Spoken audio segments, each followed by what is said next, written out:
Assalamu alaikum. The topic that we are going to discuss in today's lecture is spherical mirror, convex and concave mirror. The topic from chapter 12, Geometrical Optics. There are some questions that are related to the topic. After studying today's lecture, you are aware and you are able to answer these questions. Now, there are some key points that we are going to cover in today's lecture. Polished reflecting surface, concave convex mirror, center of curvature, pole, radius of curvature, principal axis, the principal focus and the focal length. All these key points are related to the spherical mirror. Now, the first topic is हम लोग spherical mirror पढ़ रहे हैं, तो सबसे पहले हम convex और कनकेव मिरर पढ़ेंगे. तो सबसे पहले हमें ये पता होना चाहिए कि स्फेरिकल मिरर क्या है. A mirror whose polished reflecting surface is a part of a hollow sphere of a glass or a plastic is called a spherical mirror. मतलब कि स्फेरिकल जो मिरर है वो किसी स्फेयर का पार्ट होगा. ऐसा नहीं है जैसे हम लोग लेंजेस की बात करते हैं कि हमारे पास कन्वेक्स लेंस है, हमारे पास कनकेव लेंस है, उनकी अपनी अलहदा से एक आइडेंटिटी है. लेकिन अगर जब हम मिरर की बात करेंगे तो मिरर ये चीज़ ज़रूरी है कि मिरर के लिए कि वो किसी ना किसी स्फेयर का पार्ट हो, तभी वो फंक्शनल होगा. नाउ अब स्फेरिकल मिरर की कितनी टाइप्स हैं? स्फेरिकल मिरर की दो टाइप्स हैं हमारे पास. एक है कनकेव मिरर और एक है कन्वेक्स मिरर. कनकेव मिरर में क्या होता है कि आपके पास जो उसका पॉलिश्ड सरफेस होता है वो उसका इनर सरफेस होता है. जो कनकेव मिरर में उसका जो रिफ्लेक्टिंग जाहिर बात है जो पॉलिश सरफेस होगा वही उसका रिफ्लेक्टिंग सरफेस होगा. तो उसका जो इनर स्फेयर में होगा, जैसे यहाँ पे ये शो हो रहा है, ये जो आपका यहाँ पे फोकल लेंथ लिखा गया है, ये जो इसका कनकेव मिरर का है, ये क्या है? रिफ्लेक्टिंग सरफेस है. ये इसका पॉलिश्ड सरफेस है और उसका जो आउटर सरफेस है वो पॉलिश नहीं है, ना वो स्मूथ भी नहीं है इतना. और यहाँ पे कन्वेक्स मिरर में जब हम लोग बात करें तो कन्वेक्स मिरर में क्या है? इसका जो आउटर सरफेस है ये रिफ्लेक्टिंग है, मतलब ये इसका पॉलिश्ड सरफेस है. तो कनकेव मिरर में और कन्वेक्स मिरर में यही डिफरेंस है इनके स्फेरिकल मिरर्स में कि कनकेव में इनर सरफेस पॉलिश्ड होता है और वो रिफ्लेक्टिंग होता है, और जो कन्वेक्स है उसमें आपके पास आउटर सरफेस होता है वो रिफ्लेक्टिंग होता है. अब हम लोग पोल की बात कर लेते हैं कि पोल किस चीज़, मतलब हम लोग पोल को किस तरह डिफाइन करेंगे. पोल ये है कि it is a mid point of the curved surface of the spherical mirror. कि जैसे हम लोग ऑप्टिकल सेंटर की बात करते थे लेंस में, हम लोग कन्वेक्स लेंस और कनकेव लेंस में बात करते थे कि जो लेंस का सेंटर है उसको हम लोग ऑप्टिकल सेंटर का नाम देते थे. लेकिन जब हम लोग मिरर की बात करेंगे, स्फेरिकल मिरर की बात करेंगे, तो स्फेरिकल मिरर का जो सेंटर होगा उसको हम लोग पोल का नाम देंगे कि उसको वो पोल है. Now the next point is centre of curvature. हम लोग बात कर रहे हैं कि जो कन्वेक्स मिरर है, कनकेव मिरर है, वो किसी स्फेयर का पार्ट है. तो जिस तरह से एक स्फेरिकल मिरर का सेंटर है जिसको हम लोग पोल का नाम दे रहे हैं, इसी तरह जो जिस स्फेयर का वो स्फेरिकल मिरर पार्ट है तो उसका भी कोई सेंटर होगा. तो उस सेंटर को हम लोग कैसे डिफाइन करते हैं? A spherical mirror is a part of a sphere. The center of this sphere is called center of curvature. कि वो स्फेयर जिसका पार्ट स्फेरिकल मिरर है, वो बेशक कन्वेक्स मिरर है, वो कनकेव मिरर है, तो उस स्फेयर का जो सेंटर होगा उसको हम लोग क्या कहेंगे कि वो सेंटर ऑफ कर्वेचर है. जैसे यहाँ पे दोनों के ये जो शेडिंग एरिया शो कर रहा है, यहाँ पे ये देखें जो शेडिंग एरिया शो कर रहा है पी, यहाँ पे पोल है, और जो शेडिंग एरिया यहाँ पे हम ये चीज़ ये शो कर रहा है कि हमारे पास जो ये शेडिंग एरिया ये रिफ्लेक्टिंग है. और यहाँ पे ये कनकेव जो कनकेव मिरर है उसका हम लोगों ने स्फेयर का पार्ट दिखाया हुआ है कि यहाँ पे ये भी सेंटर ऑफ कर्वेचर इसको सी से रिप्रेजेंट किया हुआ है.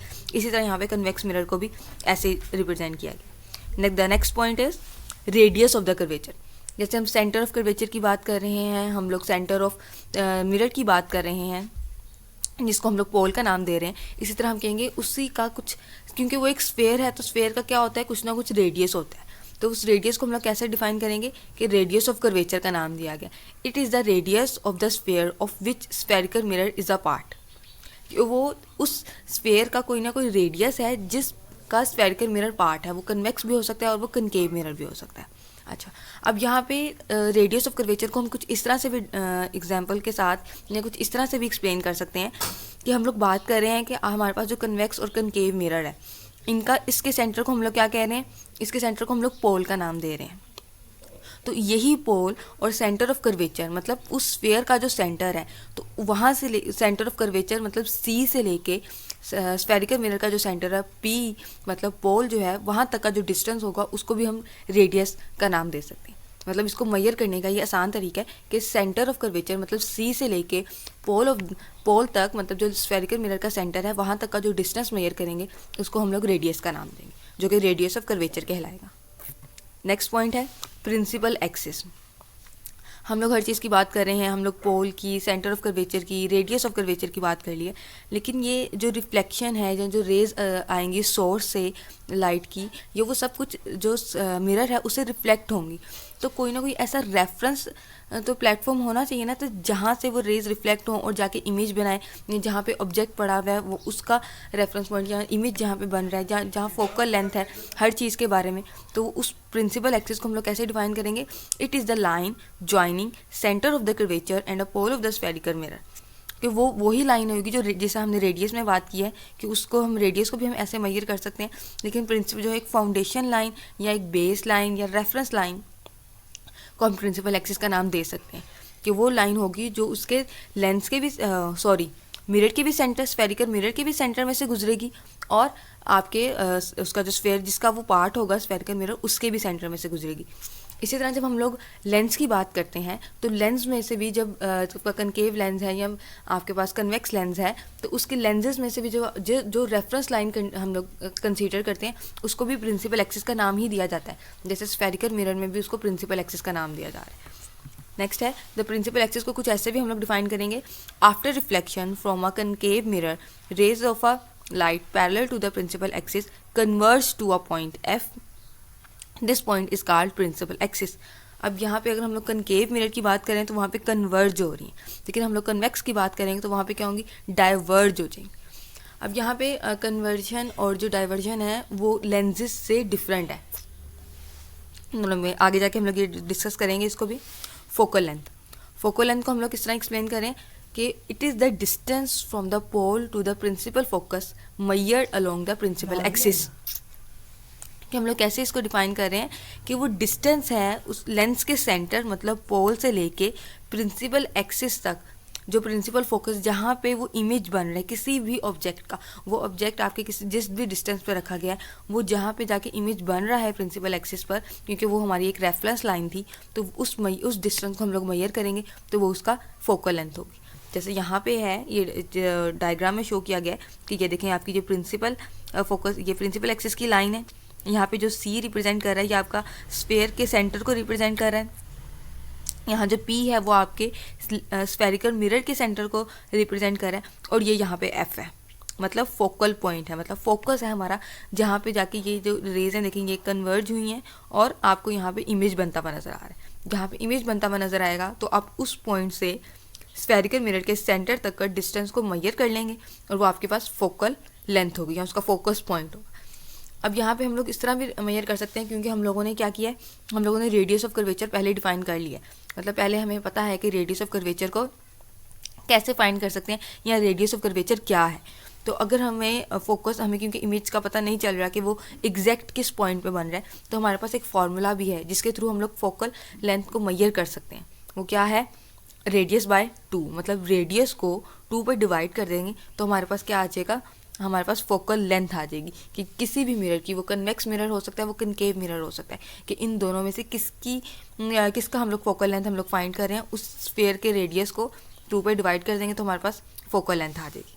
आगे पॉइंट है हमारे पास, हम लोग क्या करें, कैरेक्टरिस्टिक्स ऑफ फोकस की बात कर रहे हैं हम, वो उनमें इस कैरेक्टरिस्टिक ऑफ फोकस में हम दोनों को रिलेट करेंगे, कन्वेक्स मिरर को भी और कनकेव मिरर को भी। अगर इन्हीं प्रॉपर्टीज़ को हम लोग लेंसेज में बात करें तो जो कन्वेक्स मिरर है उसकी प्रॉपर्टीज़ मैच करती हैं कनकेव लेंस के साथ, और जो कनकेव मिरर है स्फेरिकल मिरर उसकी प्रॉपर्टीज़ मैच करती हैं कन्वेक्स लेंस के साथ। अब हम लोग फोकस की बात कर लेते हैं कि दोनों के फोकस कहाँ पे लाई करता है। जो कन्वेक्स मिरर है उसका focus lies behind the mirror, but in a concave mirror the focus is in front of the mirror. Front of the mirror और बिहाइंड द मिरर इस चीज़ को शो कर रहा है कि जो कन्वेक्स मिरर है वो हमारे पास डाइवर्जिंग है, मतलब डाइवर्जिंग है, उसमें रेज जो है वो डाइवर्ज हो जाती हैं, लेकिन जो कनकेव मिरर है वो क्या है, कन्वर्जिंग है, उसमें रेज क्या होती हैं, कन्वर्ज हो जाती हैं। हम लोग फोकस की बात कर लेते हैं।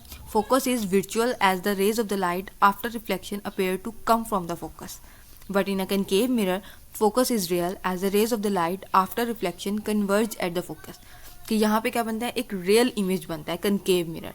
लेकिन कन्वेक्स मिरर में क्या होता है, एक वर्चुअल इमेज बनता है जिसमें ऐसा फील हो रहा होता है कि जो रेज हैं वो उससे जो आपका इमेज बना हुआ है उससे आती हुई आपको फील हो रही होती है, बट ऐसा नहीं होता, वो सोर्स से ही आ रही होती हैं, लेकिन वो कन्वर्ज होने की वजह से हमें ऐसा लग रहा होता है कि जो रेज हैं वो आपका जो इमेज बन रहा है वहाँ से आती भी नज़र आ रही है। अब हम लोग ने जैसे बात कर ली है कि उसकी प्रॉपर्टीज़ की बात कर ली, कैरेक्टरिस्टिक्स की बात कर ली, पोल की, रेडियस ऑफ कर्वेचर की, हमने सारी प्रॉपर्टीज मतलब की पॉइंट्स हमने सारे डिस्कस कर लिए वन बाय वन। अब हम लोग जो हमारा मेन पॉइंट था क्या था, रिफ्लेक्शन ऑफ लाइट था, कि हम लोग रिफ्लेक्शन ऑफ इमेज की बात कर रहे थे कि स्फेरिकल मिरर से उसमें बहुत उसकी जो टाइप्स हैं, कनकेव मिरर और आपका कन्वेक्स मिरर है, उसमें आपका इमेज कैसा बनेगा, मतलब रिफ्लेक्शन ऑफ लाइट कैसे होगी, किन रूल्स को फॉलो करते हुए रिफ्लेक्शन ऑफ लाइट होगी मिरर्स के अंदर, स्फेरिकल मिरर्स के अंदर। तो आप इस जो स्फेरिकल मिरर है वो भी 2 लॉज जो हैं उसके की पॉइंट्स उसको फॉलो करेंगे कि आपके पास जो सोर्स है वो प्रिंसिपल एक्सिस में, जब हम लोगों ने सब कुछ डिफाइन कर दिया कि इसका प्रिंसिपल लेबल कर दिया, प्रिंसिपल एक्सिस को, उसके पोल को, सेंटर ऑफ कर्वेचर को, फोकल लेंथ को, अब हम लोग जो लॉज हैं वो ये हैं कि जब सोर्स से जो लाइट की रेज आ रही हैं वो एक तो होनी चाहिए प्रिंसिपल एक्सिस के पैरेलल, ये फर्स्ट रूल है रिफ्लेक्शन का जो फॉलो करना है आपके स्फेरिकल मिरर को, कि जो रेज ऑफ लाइट है वो पैरेलल होनी चाहिए प्रिंसिपल एक्सिस के, उसके बाद वो लेंस से टकराने के बाद आगे वो रिफ्लेक्ट हो जाए, उसने अगर वो कन्वर्जिंग है, कन्वर्जिंग लेंस है, सॉरी कन्वर्जिंग मिरर है या डाइवर्जिंग मिरर है, तो वो किस तरफ को रिफ्लेक्ट होती है। उसके बाद आपके पास जो एक सेकंड रे है लाइट की, वो आपके पास ऐसी होनी चाहिए कि जो उसके फोकल पॉइंट, मतलब उसका जो फोकस पॉइंट है उसमें से पास हो, उसके बाद उसमें से पास होकर वो लेंस के साथ टकराए और उसके बाद जाके आगे रिफ्लेक्ट हो जाए और जहाँ पे जाके उसने इमेज बनाना है वो बनाना है। अब ये 2 पॉइंट्स हैं जिसको हम लोगों ने रिफ्लेक्शन ऑफ लाइट में स्फेरिकल मिरर की फॉलो करना है। अब यहाँ पे लास्ट पे ये 2 डायग्राम्स दिखाई गई हैं, ये दोनों क्या हैं, इनमें से एक जो है आपके पास कनकेव मिरर है और जो आपके पास इनमें से एक क्या है आपके पास कन्वेक्स मिरर है।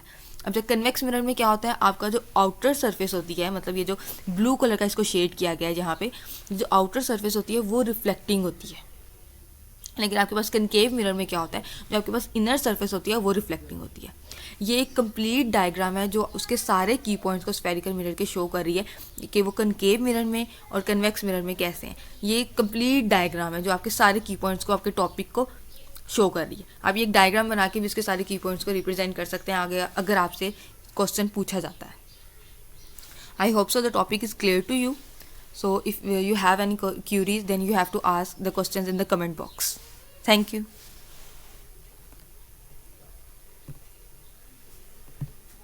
Very good. very good. बहुत अच्छा लगा।